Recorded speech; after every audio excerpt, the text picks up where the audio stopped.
Salam dan bahagia, saya Oktavia Puput dari anggota K3 salah satu perusahaan manufaktur di bidang farmasi.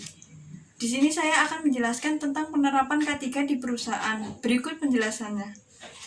Yang pertama kita bahas yaitu berkaitan dengan peraturan perundangan terkait K3 di perusahaan, diantaranya yaitu ada Peraturan Menteri Tenaga Kerja dan Transmigrasi Nomor 8 Tahun 2010 tentang Alat Pelindung Diri, Undang-Undang Nomor 1 Tahun 1970 tentang Keselamatan Kerja dalam melakukan syarat-syarat keselamatan kerja, Peraturan Menteri Tenaga Kerja dan Transmigrasi Nomor 2 Tahun 1980 tentang Pemeriksaan Kesehatan dan Keselamatan Kerja dalam Penyelenggaraan Keselamatan Kerja.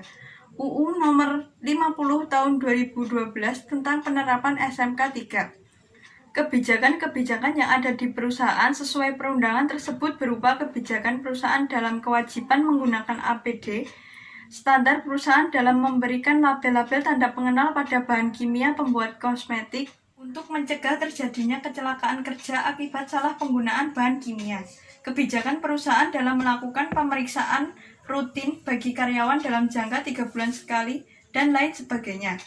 Dalam pemenuhan perundangan tersebut, perangkat-perangkat perusahaan memiliki tanggung jawab yang harus dilakukan. Misalnya, pekerja wajib memakai APD lengkap, P2K3 bertanggung jawab mengevaluasi cara kerja, proses, dan lingkungan kerja sesuai dengan ketentuan K3. Untuk pengurus bertanggung jawab menyiapkan APD dan informasi mengenai K3. Pemenuhan perundangan K3 dapat dilakukan dengan cara 1. Melakukan pengawasan dalam area kerja oleh ahli K3. 2. Melakukan pelatihan umum berupa briefing untuk pekerja dengan materi peraturan perundangan K3. 3. Pengurus menerima pelatihan sesuai dengan peran serta tanggung jawab yang diemban. Bahasan yang kedua yaitu berkaitan dengan penyelesaian masalah terkait K3 di perusahaan.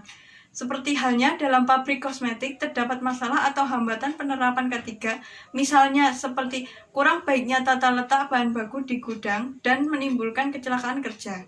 Sumber info permasalahan tersebut didapat dari survei rutin oleh perwakilan K3, suara para pekerja lewat kotak saran, wawancara para pekerja oleh komite K3, kajian ulang hasil rekapan laporan kejadian dan kecelakaan.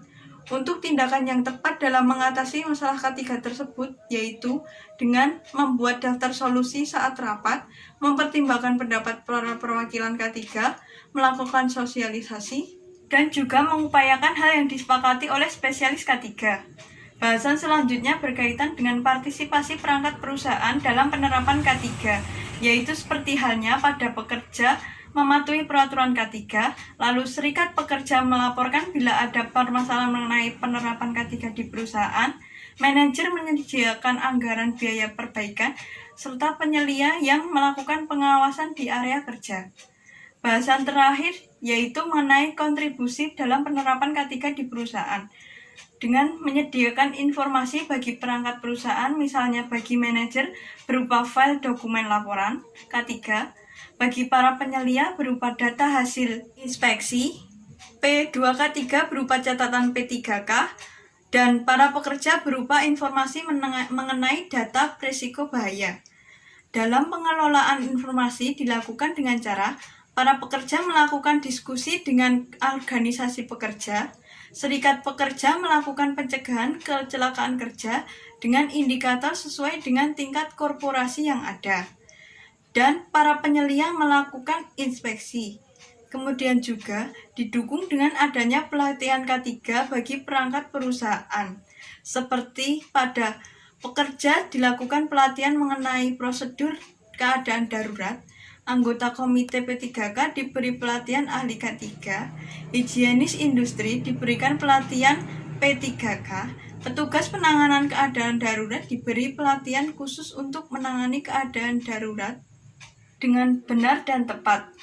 Demikian informasi yang dapat saya sampaikan berkenaan dengan penerapan K3 di perusahaan. Terima kasih dan salam.